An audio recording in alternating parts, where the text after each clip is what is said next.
Hey, welcome to Totally Rad Guitars. In this episode, we're going to look at the darkest of metal orange amps, the Dual Dark 50.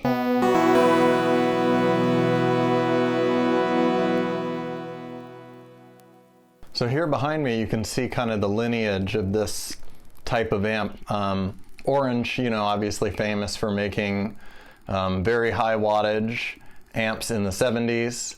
Like the OR80 and OR120, which had this very, sort of fuzzy, gritty kind of, classic rock sound. And these amps are not really in the same vein. Here at the very top, I have the Thunderverb 50, which is probably the most classic sounding of the three.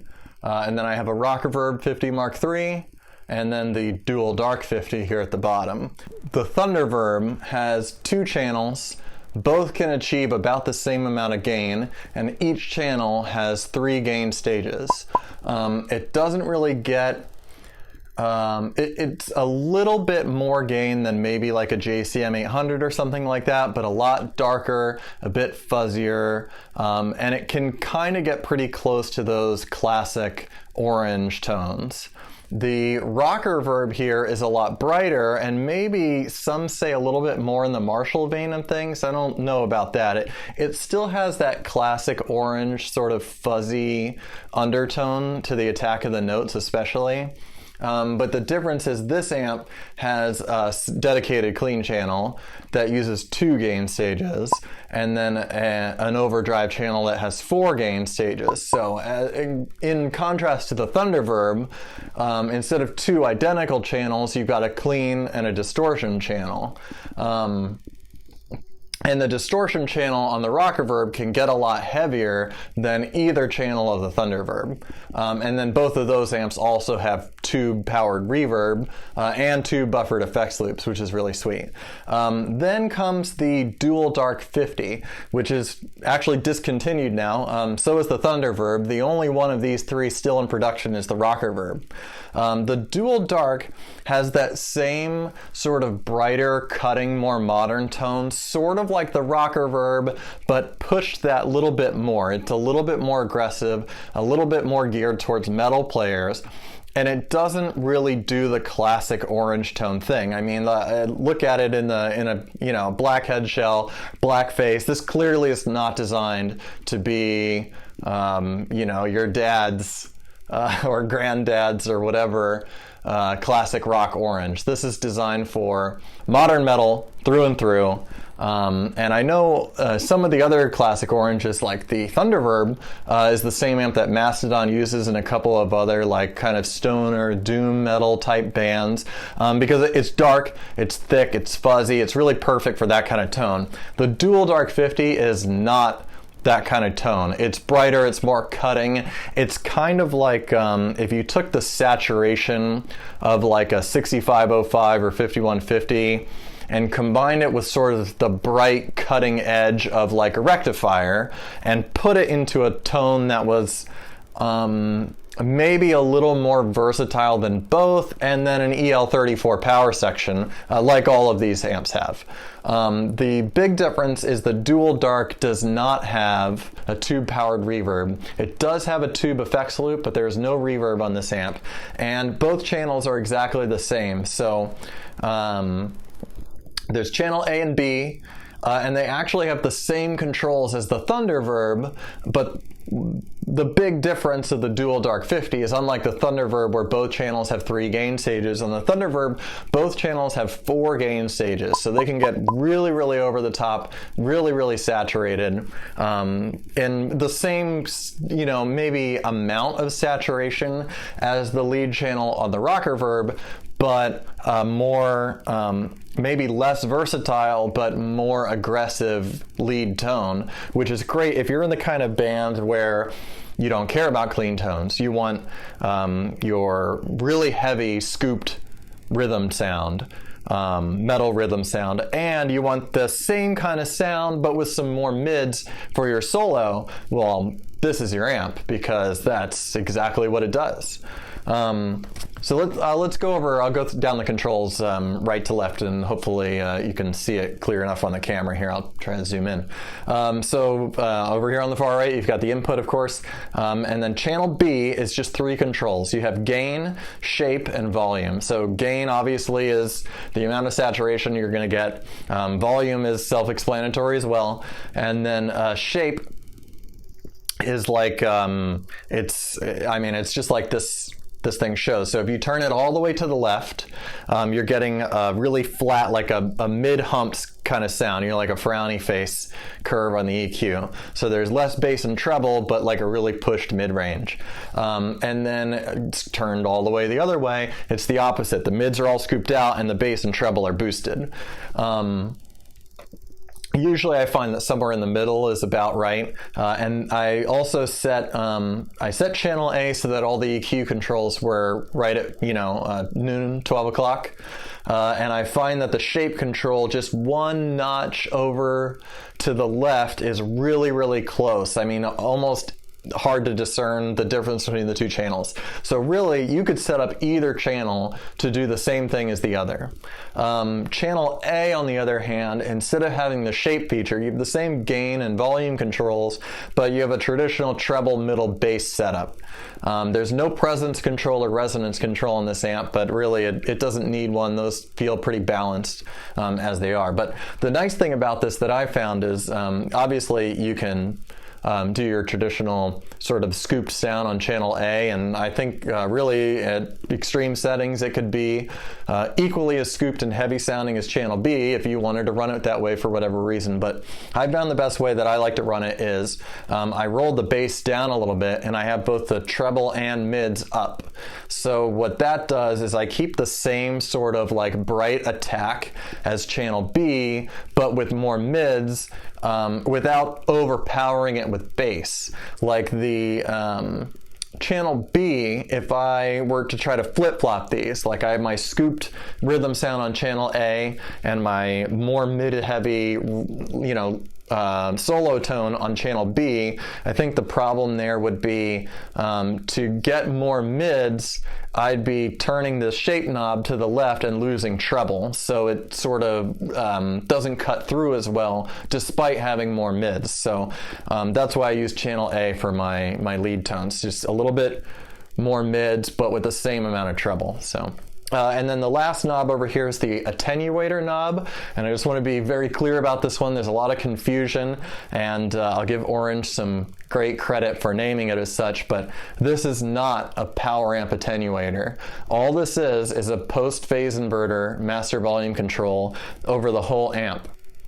So not that that's a bad thing. I mean, that's great. You've got your channel volumes that you can, match together depending, and then you have basically an overall master volume.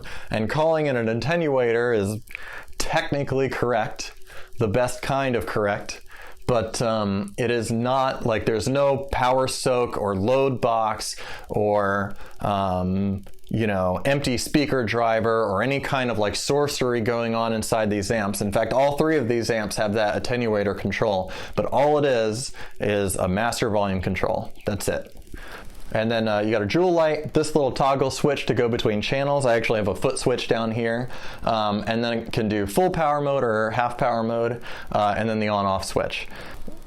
The foot switch on this amp controls 2 things. There's 2 jacks on the back. The orange foot switches are these cool little, I'll lift this up here, these cool little 2-button things. There's also a single button one if you don't care to have 2 buttons.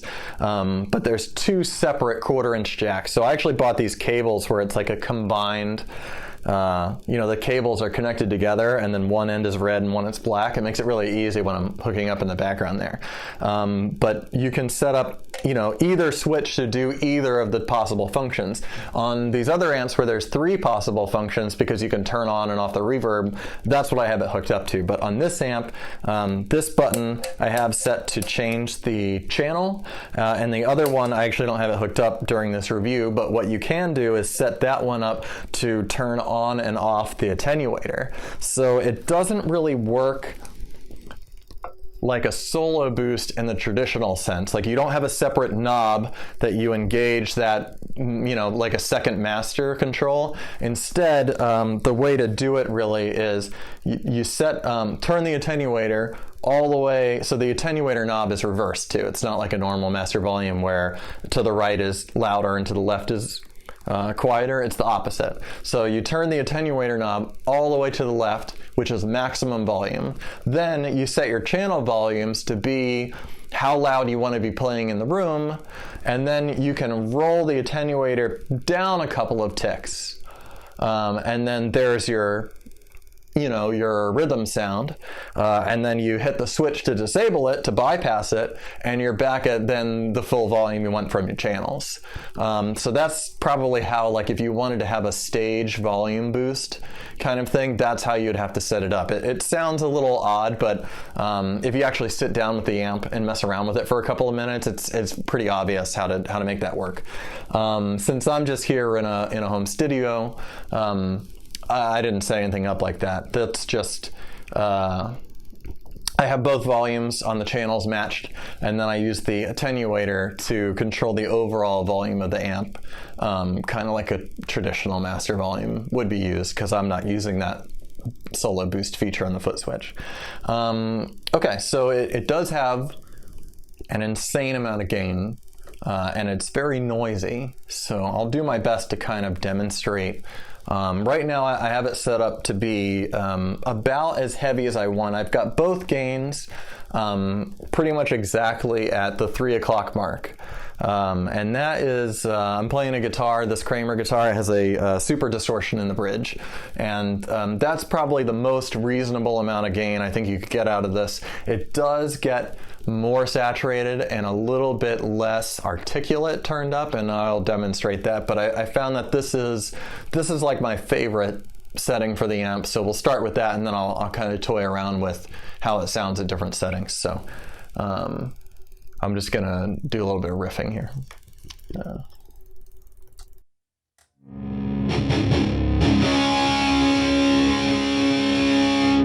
Okay, I'm starting on channel B, and then you'll hear me switch to channel A.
Alright, so there you go. I went back and forth a little bit between the two channels. So now, starting on channel B, I'm just going to do like a little playthrough, and we'll see how it sounds through the mics. But let me roll that gain way down. So now the gain's at 9 o'clock. I'll come off.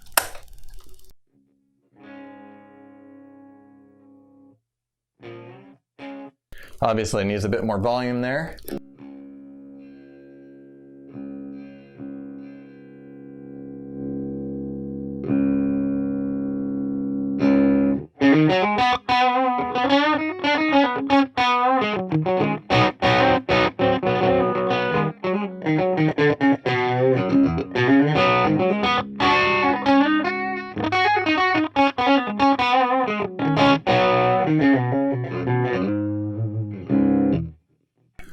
about as clean as it's gonna get because I have the volume totally maxed out, and I know the attenuator is not maxed out, so there is some more headroom in it.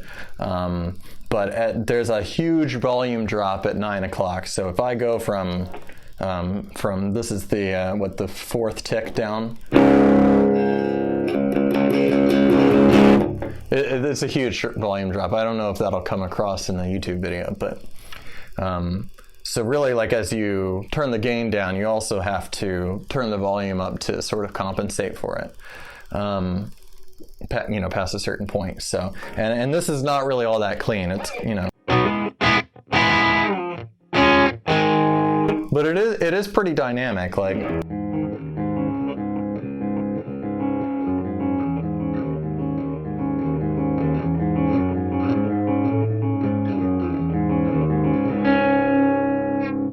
it can get pretty clean if you're a light picker. I mean, it's perfectly acceptable for a clean, but you're probably not buying an amp like this for the clean anyway. So now I'll bring let's bring that guy up to about half.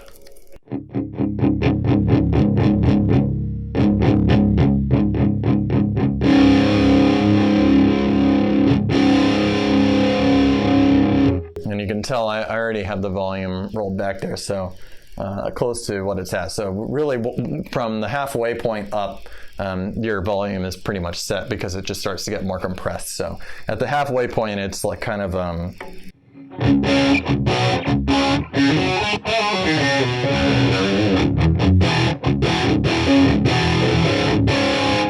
sort of like a modern hard crunch tone. It's very bright, it's very aggressive, it's not really a Marshall kind of sound. It's something kind of all its own, and it sounds awesome. I really like it. So and maybe just a little bit more, one notch past that.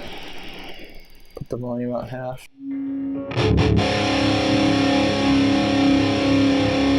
Okay, so this is probably like this one tick over half is probably about what you would want for like classic metal tone type thing, where maybe if you like to use a boost pedal like a Tube Screamer or something like that I have on the floor here, not turned on right now, but this would probably be like about the right compromise for that setting. And since it hasn't gotten overly compressed yet, this is the perfect chance to sort of showcase what the shape feature can do.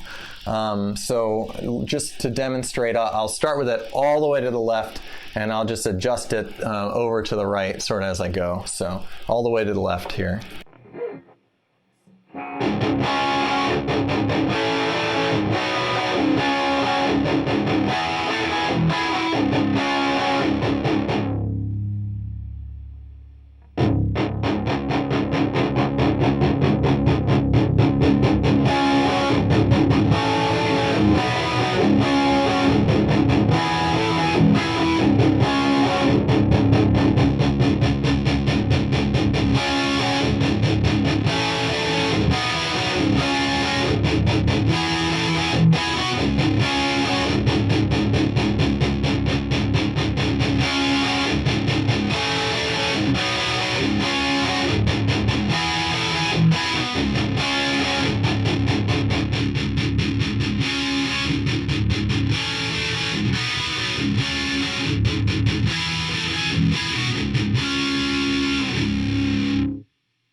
So really, if you were to draw a horizontal line through that control, the top semicircle, there's a lot of usable tones in that range.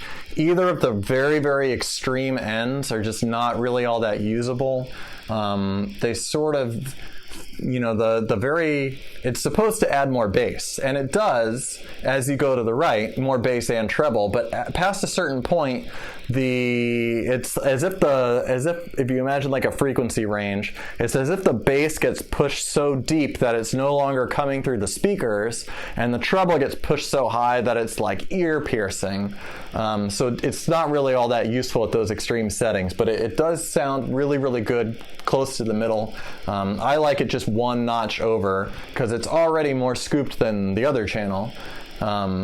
So there it is. So let's do, I'll just keep the gain going up a little bit. So here it is at that sort of classic metal area.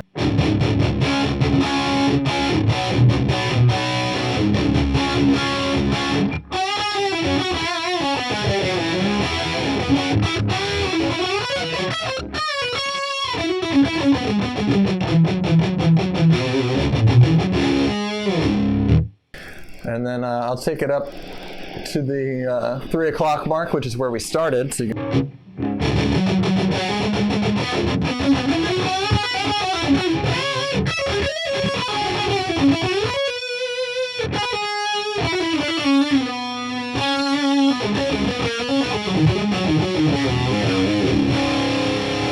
And now I'll take it all the way up. It's got quite a bit of noise, so you definitely want to noise gate if you like this setting. And so it's going to feel kind of a similar amount of gain, but it's going to be more compressed, a little more squash, a little more, you know, squishy saturation.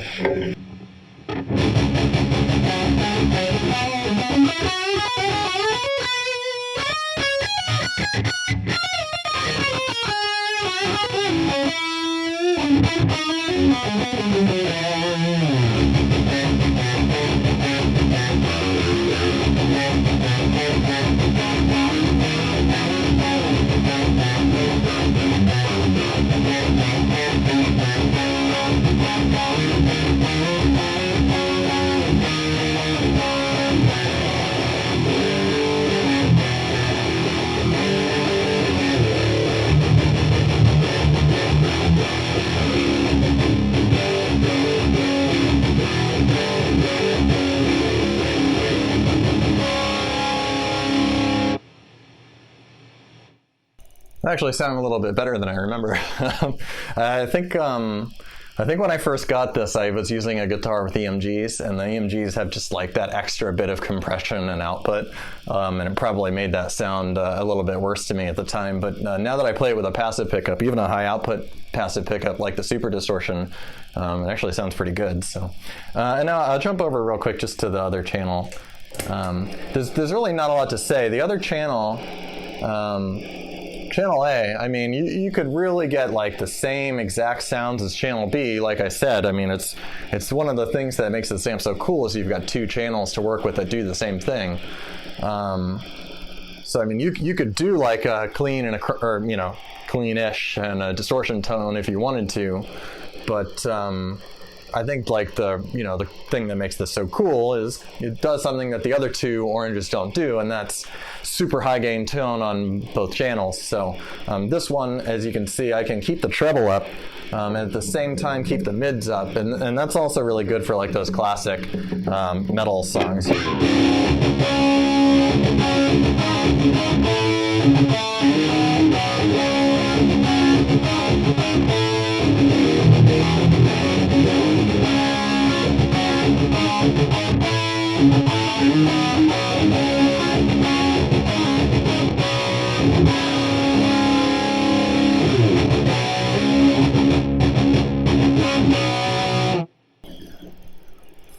I'll roll the mids down a little bit, and I'll keep the bass and treble about even with each other and just sort of demonstrate how close I can get to the other channel. Here, let me set this at like 12, and I'll switch between them and see if you can even tell the difference.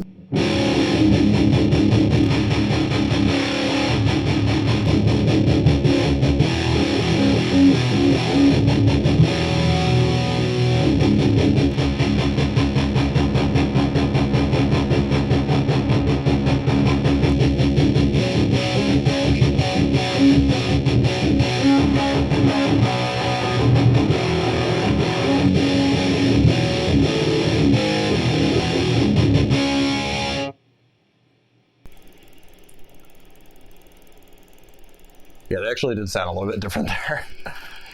But, you know, my point is just that if you sat here tweaking for a while, you could get them really close.